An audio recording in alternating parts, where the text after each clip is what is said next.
আব্বু আব্বু আর কত ঘুমাবে? চলো মাছ ধরতে যাবে না? আরে সুমাইয়া, এখনো তো সকাল হয় নাই, সকালটা হয়ে নে। আচ্ছা আমি বাইরে অপেক্ষা করছি, তুমি তাহলে আসো।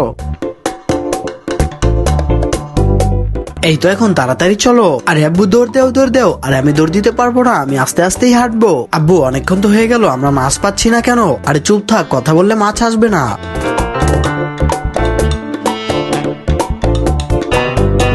আরে দূর, একটাও তো মাছ পাচ্ছি না। আরে সুমাইয়া, এই নে মোবাইলটা ধর, আর তোর আম্মুকে ভয়েস দিয়ে বলে দে আমরা মাছ ধরে আনছি বাজার থেকে সবজি নিয়ে, ওইগুলো যেতে অনেক ভালো করে রান্না করে। আম্মু আমরা মাছ ধরে আনছি, তুমি বাজার থেকে সবজি নিয়ে যাও। এখন বল, অনেক বড় একটা মাছ ধরেছি আমরা।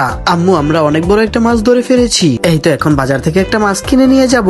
আম্মু বাজার থেকে মাছ কিনে আনছি। আরে তোকে এটা কে বলতে বলেছে? তাড়াতাড়ি ফোনটা দে, এইটা এখন তাড়াতাড়ি ডিলিট করতে হবে। আম্মু বাজার থেকে মাছ কিনে আনছি, চলো ভাইয়া আমরা বাজার থেকে এখন সবজি নিয়ে আসি। এই তো এই বড় মাছটাকে নিয়ে নেই। এই দোকানদার আমাকে এই মাছটি দিন। আরে ওই দেখ ওইখানে কি চলছে, ওদের তো পুকুর থেকে মাছ ধরার কথা ছিল।